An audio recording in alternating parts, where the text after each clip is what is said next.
Angkatan bersenjata Rusia merilis rekaman momen pasukannya mengepung parit tentara Ukraina.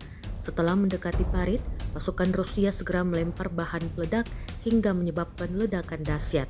Rekamannya beredar di Telegram pada Sabtu 21 September 2024. Dalam keterangan unggahan disebutkan, di arah Korokosko, Rusia memamerkan rekaman pekerjaan detasemen penyerangan resipen senapan bermotor ke-33.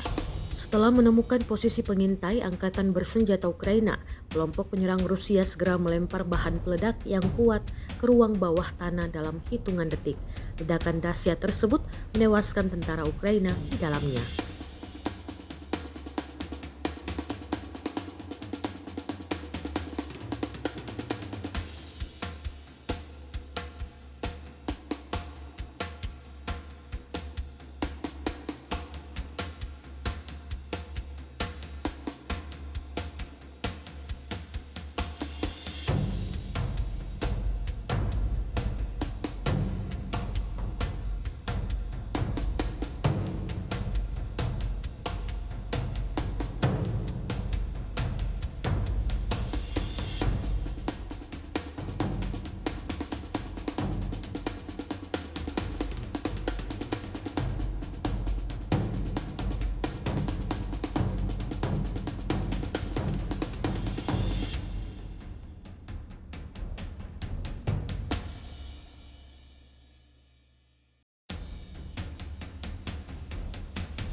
Download Tribun X sekarang, menghadirkan lokal menjadi Indonesia.